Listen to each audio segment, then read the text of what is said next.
You're running us over, you're shooting us, all because of the color of our skin.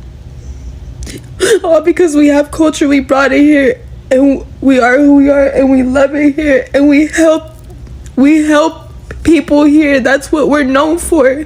We help people, and yet we're getting terrorized. We're going through this. Our families are our babies are literally being ripped from our hands.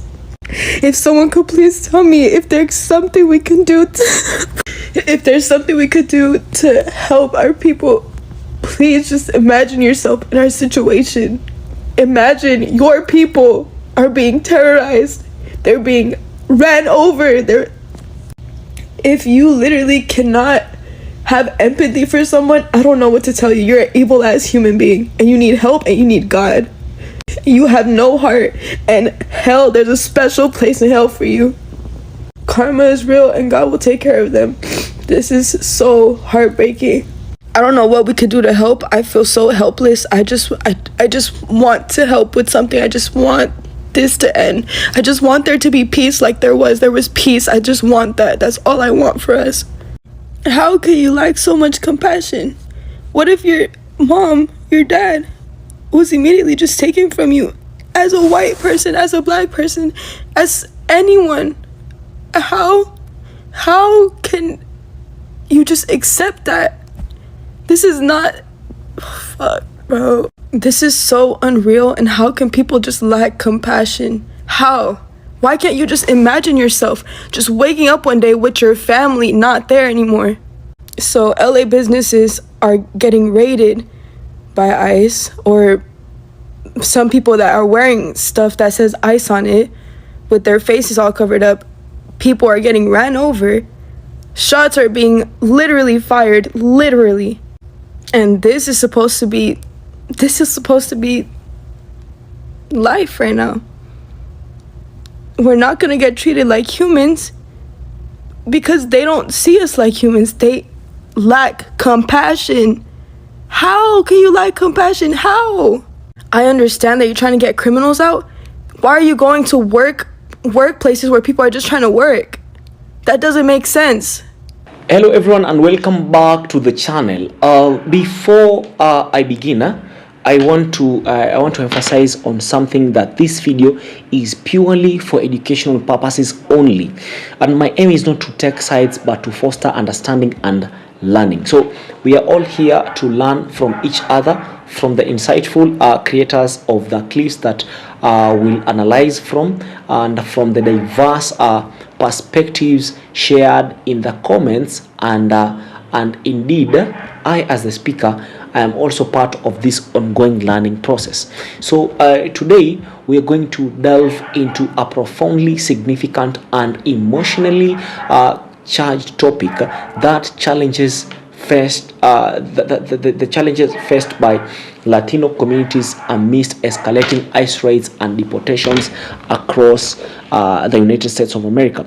This discussion has been further intensified by the powerful and widely circulated social media reactions, which have sparked a critical conversation about political accountability and community solidarity.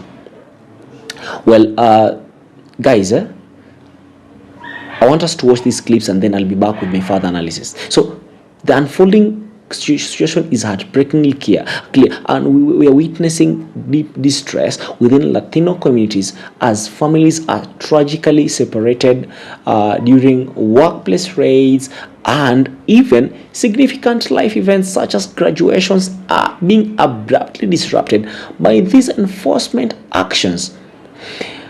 Many voices within these communities describe a harrowing experience, feeling as though they are being hunted down like animals. They think that they're living under constant threat of violence and terror. However, in this commentary today, I'll be exploring direct and unfiltered perspectives, reminding viewers of the political choices that may have contributed to these painful consequences. And the perspective highlights the significant portion of Latino voters who cast their ballots for a particular candidate in the 2024 elections, suggesting that their collective choices are now yielding these difficult realities.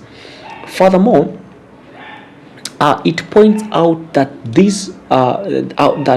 previous warnings from certain activists regarding initiatives like Project 2025 and the potential for mass deportation policies were seemingly unheeded by some Latino voters.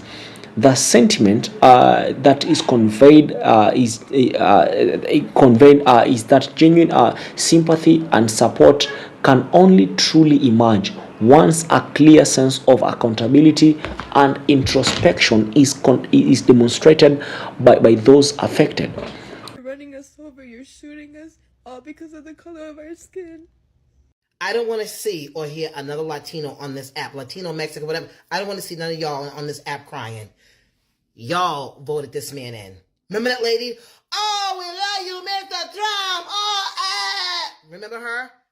Find her and slap her. Let me say something to you.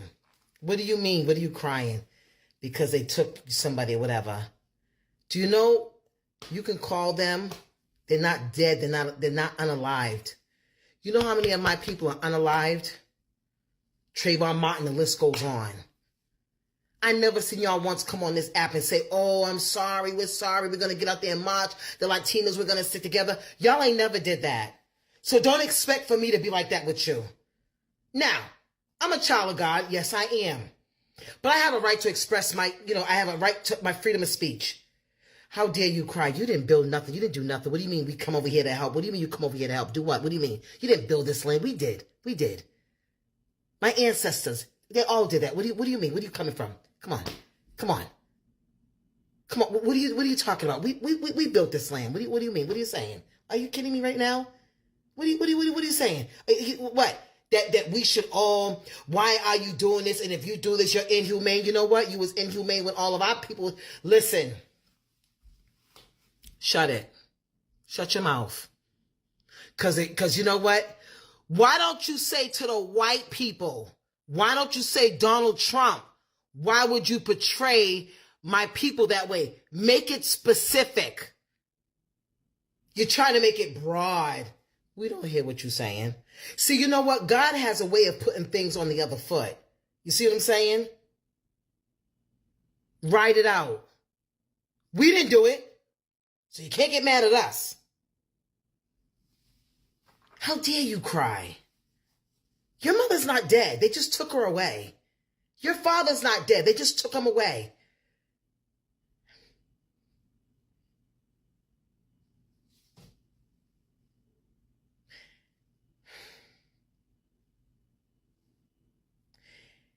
Have you ever seen the graveyard? Up here in Boston and any and every place else, especially in the South.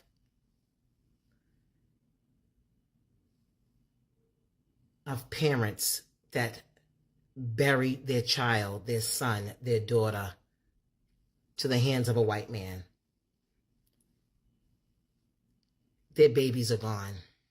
Killed for nothing, just for being black.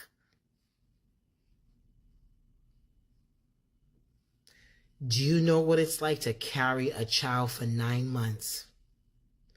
And because of the color of his skin, have him ripped away from you and killed, and now you're going to a grave site to visit him. And the same white men that have done it, police that have done it, have gotten away with it. And you have the audacity, the gall to cry.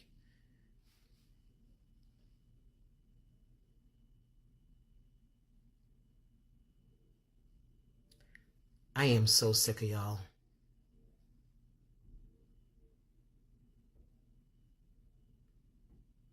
I'm sick of every nationality that is against my people. I am so sick of y'all.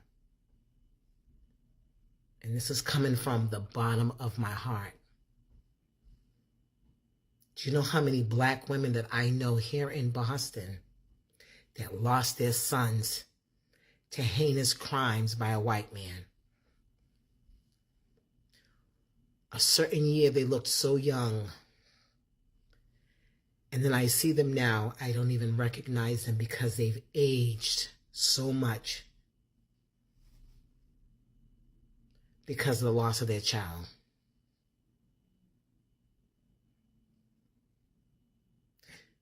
Do you know what that feels like? And then you cry. Do you people really know on this app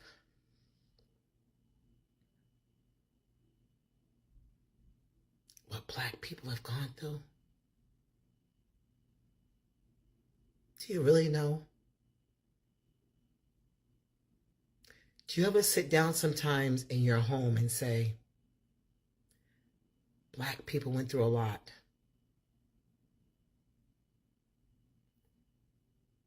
Do you know in the South they were raping young Black little girls before their first blood? Rape, kill, body parts cut off, tongues ripped up their mouth. Look what they did to Emmett Till. The list goes on.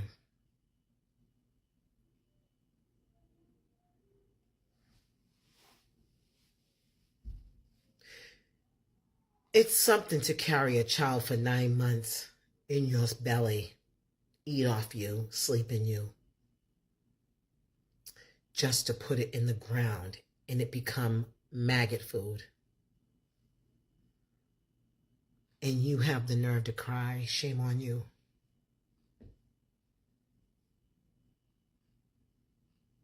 I'm going to leave this whole thing alone. Because it starts to make me not care.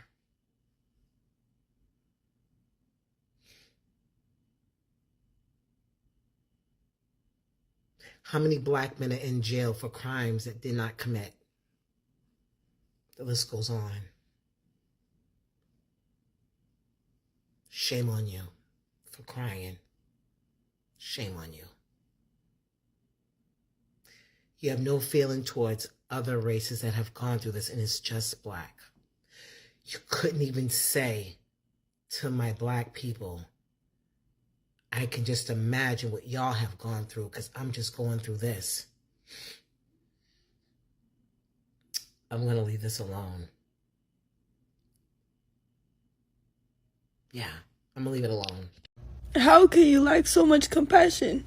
What if your mom, your dad... You people and Anglo-Saxon people came to the Americas, stole the nationality of the so-called Black Americans who are the real indigenous people. Now you're calling yourself indigenous and you want help from us, the peoples whose nationality you stole? I don't think so. Like, how are you guys handling this? Because I can't. Like, they are hunting us down like animals. Ladies and gentlemen, this is what happens when you don't listen to Black women or people of color to say, don't vote for this man. Just because you look like his skin color, do not vote for this fucking man. And here we are. Yeah, they're hunting all of us down like fucking animals because that's what they see us as, is animals. And you want to come on here crying and complaining.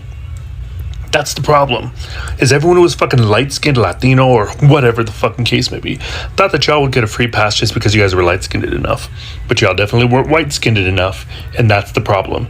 You really thought they had your fucking best interests at heart, and they're not. And it's fucking embarrassing that this country is literally building itself on literally racism. That's what this country is now. It's no longer home of the free, land of the brave.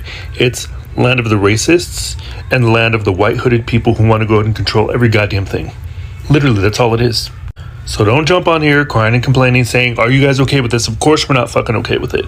But this is the consequences of your guys' fucking actions, and it's fucking disappointing because every goddamn time, it never fucking fails, the people that are light-skinned enough always fucking think they're white-skinned enough to go ahead and pass. And the people that are pissed off when they read this fucking video and be like, what do you mean white?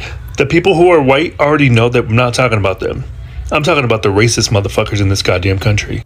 How can you lack so much compassion? What if your mom, your dad... It's almost like you don't know anything about America. Feeling hunted? How can you lack so much compassion? What if your mom, your dad... Shh. Obviously, you're not reading your comments. Go see what people are saying. You asked the question. Now go and see what folks are saying in the comments. You asked the question. Shh. Stop being a big old crybaby. You remind me of one of them little gnats. You know, like when you're in the South, the little things that come in your little gnats. You remind me of one of those little gnats. Little gnats. Hey guys. I've been seeing a lot of Latinos and Hispanics videos popping up, and they're in tears, they're fearful, they're in panic mode, and it's sad to see. And it's even sadder when you know they voted this in upon themselves, and now they're reaping the repercussions, and now they're coming out crying and pleading, and there's nothing anybody can do right now. He's even boosted this thing up because they weren't picking up enough people. So now he's just telling them to pick up any and everybody. If you notice, they're not going to bad areas of towns or bad areas of cities and going into the gang infested communities. They're not going to those communities. They're not going looking, hanging out on who's hanging out on the corners or hanging around certain establishments or whatever. No, they're going to workplaces. They're going to courts. They're going to communities where families are there. They're going to graduations. Yeah, they went to elementary school graduation and started trying to pick up the parents of the kids who were graduating. They were saying the parents had to run and leave their kids because they had to flee. So now, because they haven't deported as many people as Biden did legally, now they want to ramp up, and they're telling them just pick up anybody. So they're going in neighborhoods, they're going in, like I said, they're going on job sites, Home Depot. Where are the criminals? What criminal do you know is on a job site? The criminals that they said they were going to be deported, the hardcore criminals. What criminal do you know is on a job site? What criminal do you know is going to court?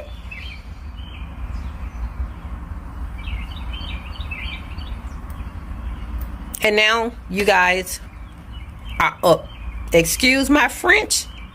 I'm not going to even say it. Y'all up the creek without a paddle. And there's nothing anybody can do because he has a stick up his butt about this particular topic. And because y'all gave him the ammo, he's blowing y'all away.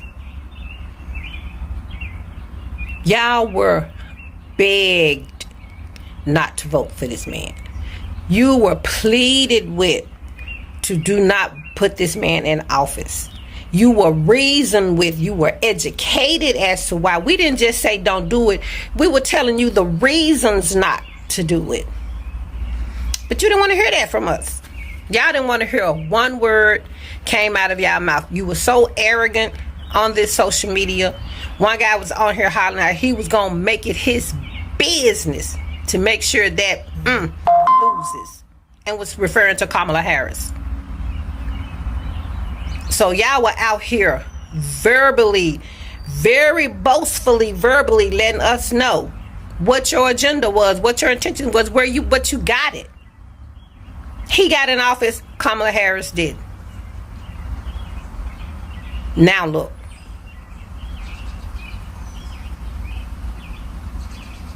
Look, LA is almost on fire. They're picking up people who are actually citizens that were born here because y'all voted for this. They're terrorizing your communities now because y'all voted for this. They're showing up at the courts hearing where you're trying to go become illegal, to become legal citizens. They're coming there and snatching y'all as soon as you come out the courtroom because y'all voted for this. Everything I say they're doing now, I can finish with because y'all voted for this. And now that the chickens have come home to roost, there's nothing anybody can do right now. Because as you can see, the more protesters come out, the more deranged he gets. Pete Hegseth has said that he wants to release the Marines. That's on top of the National Guards. Because y'all voted for this. Y'all had no idea that the people you were trusting were just salivating. They were salivating in the background, just saying, ooh, come on November 5th. Come on November. Come on November. Come on. I'm waiting. They were salivating, waiting for the day that they could unleash their true feelings. And now it's out there. And all the warnings, all the pleading, all the begging, all the educating, nothing. It came up with nothing. And now that it's biting you really, really hard, you're begging and pleading for people to come help. How are we going to come and help? What are we going to come and do? Tell us. Because the minute we come out there, what they're just starting to do now, with the tear gas and the rubber bullets, that's going to escalate to real bullets and who knows what else. It's too late. The time to ask for help was before the election. The time to plead for help was before you went into that booth. Help me go into that booth and make the most intelligent, the most prosperous vote I can make for me and my family. But y'all wanted to link up. Y'all wanted to link up with a whole other group of people. And you were willing to sacrifice everything. You guys have lost your businesses. You've lost your homes. You've lost your family. You've lost your freedom. And God forbid, some of y'all might even have lost your lives. The damage is done. The damage is done. The only saving grace that will be left for you is that Rockland, New York hand count comes back and shows complete fraud. And I bet you if that happens, I bet you every penny I got, all those reasons y'all didn't want Kamala Harris in there, all that disdain you had for Kamala Harris, all that disrespect, I bet you that flies out the window so damn fast. Because you know, when you see that woman come in that office, all this chaos cease. All this torture cease. All this mayhem cease. That y'all do know. Because you know why? Because you lived what we tried to tell you. But you weren't going to listen to us. You weren't going to take it. You had to experience it. So now that you're experiencing, hopefully when the time comes for you to make a decision like this again, hopefully you'll remember these days. Hopefully you'll remember these 100 and something days. And you'll reflect. And you'll do something different. You'll make intelligent decisions, not decisions based on feelings. Not decisions based on triggers,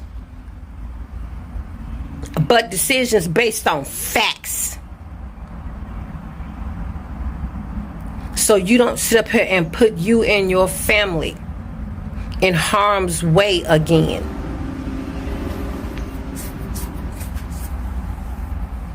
Hopefully, anyway.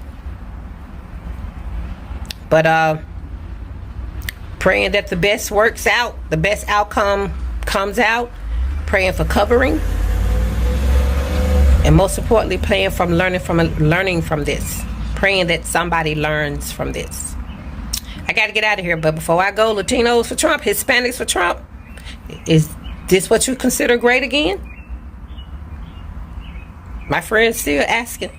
Guys, I want us to take a closer look, more detailed look into this complex situation. And I know you might be asking yourself, like, what exactly is Project 2025 and how has it influenced current immigration policies? How did voting patterns within the Latino community shift, and what factors contributed to these changes? And perhaps most importantly, can these communities navigate through this immense pain and begin process of healing, or will the current circumstances only deepen existing resentments and divisions?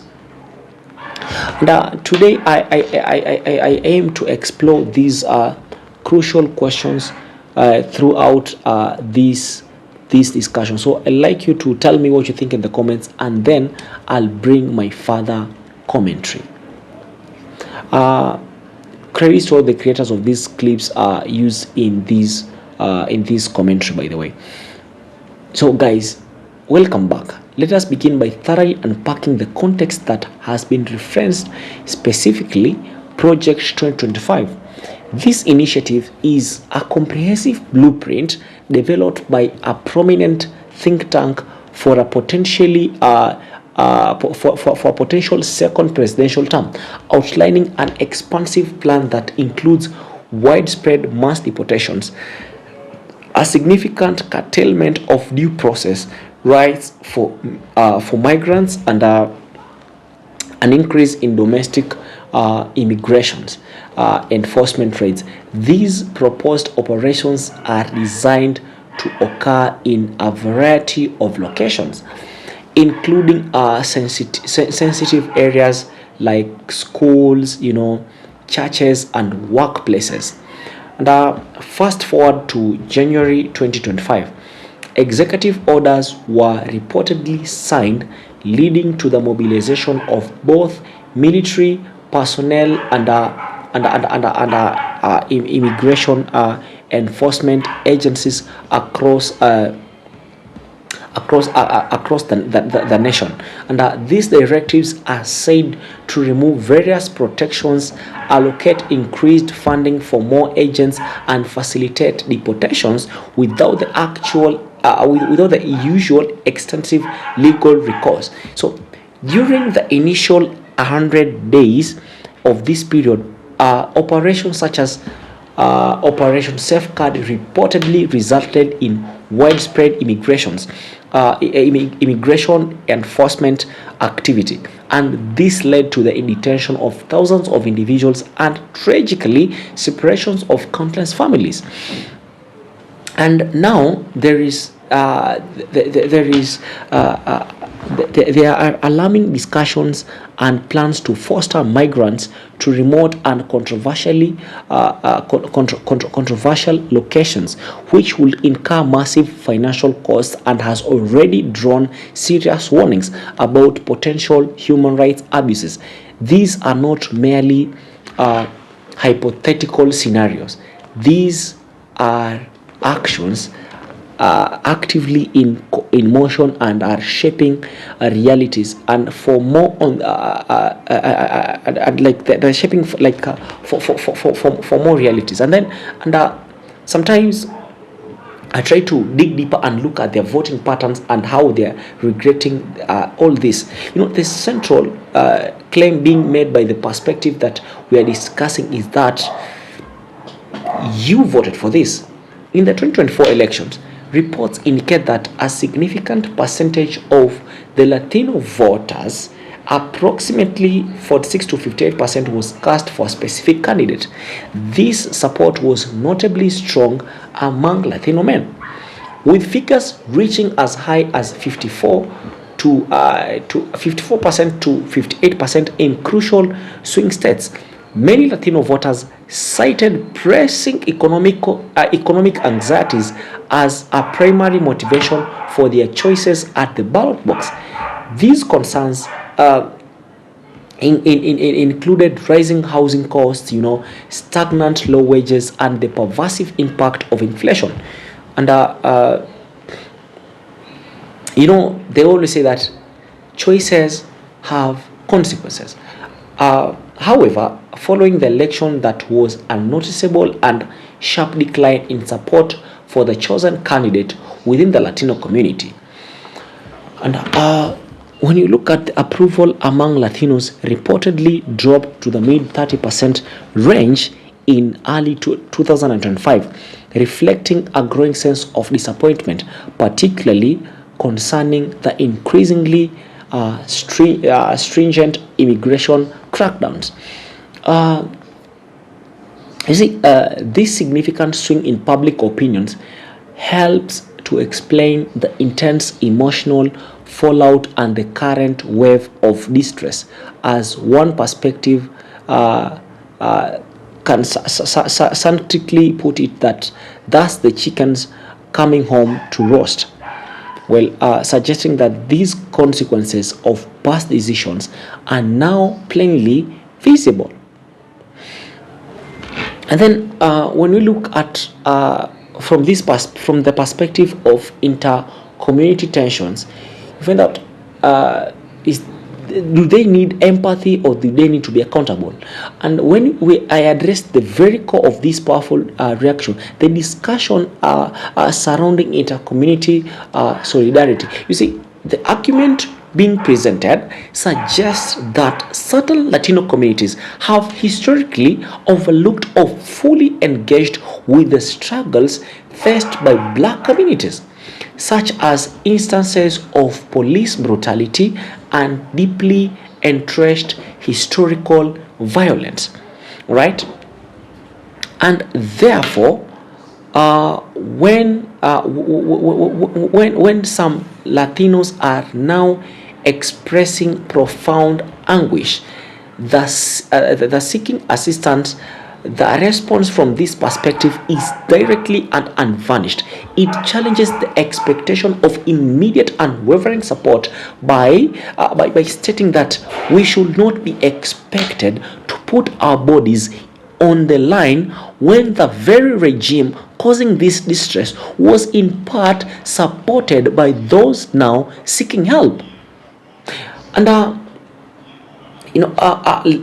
want to emphasize from a deeper historical context, drawing a stark comparison to the profound and enduring grief experienced by black mothers who have tragically lost children to violence, while acknowledging the immense suffering of Latino families.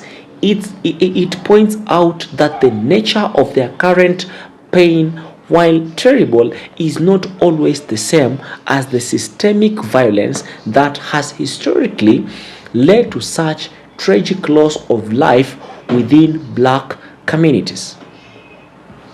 You see, the underlying message is clear.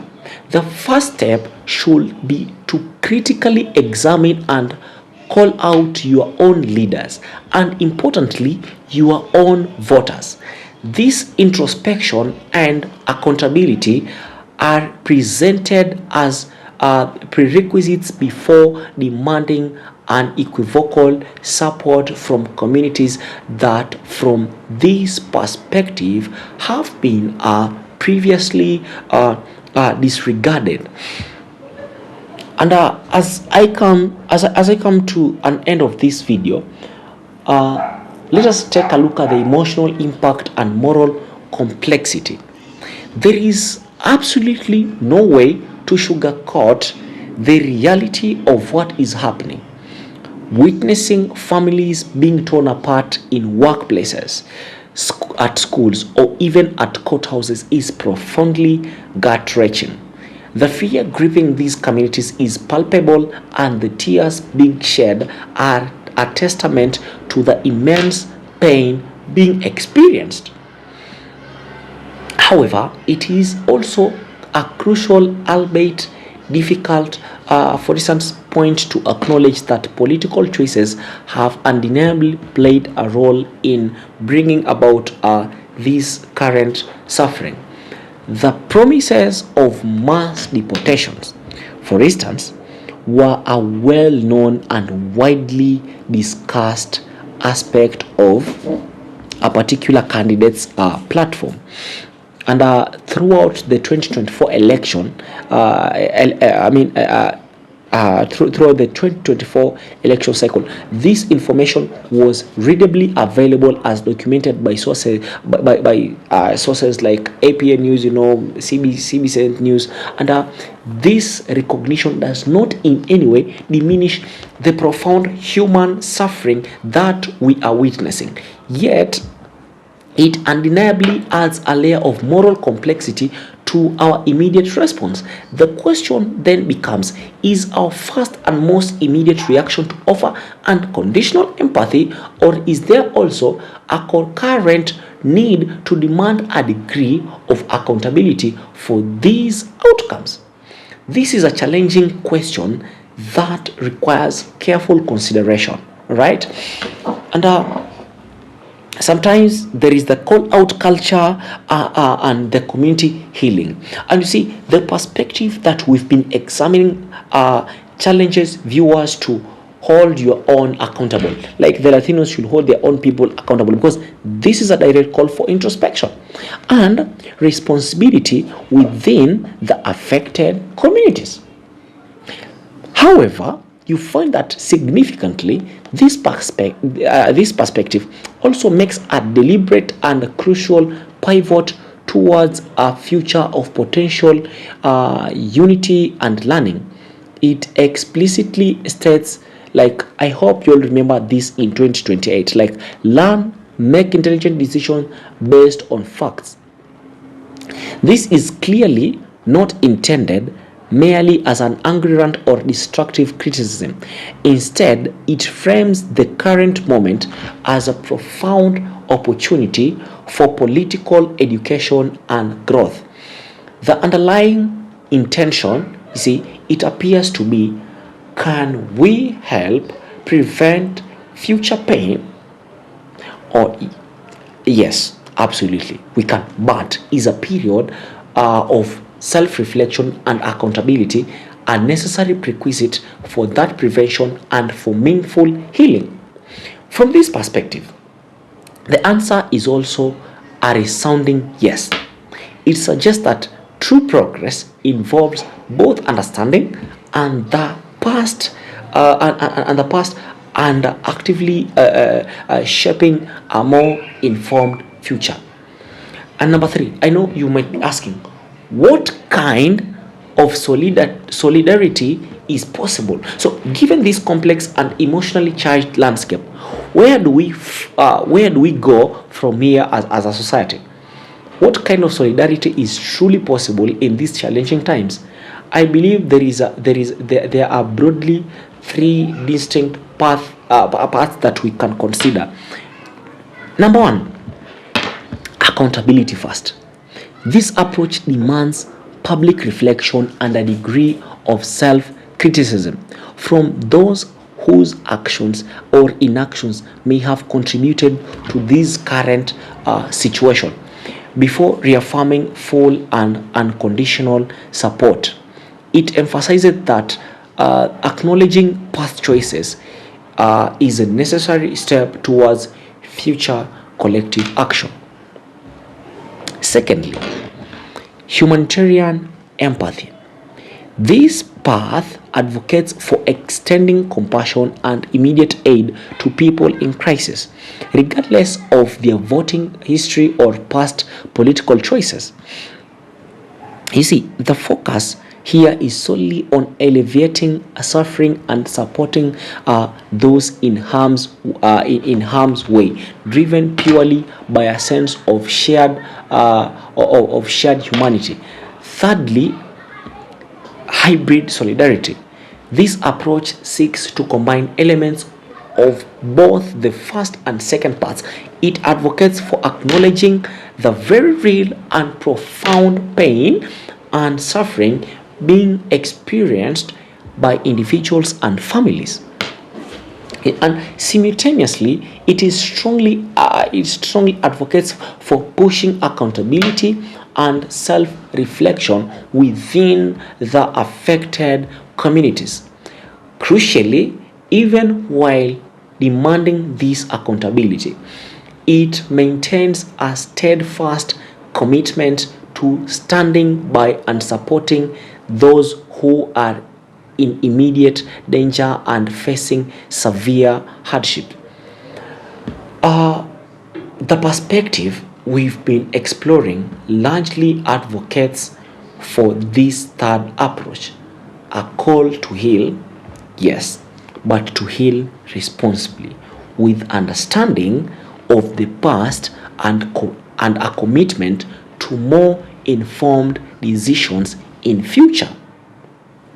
Well, as I come to an end of this video, the central message conveyed by the perspective we've just analyzed lands with significant force. The suffering is undeniable real.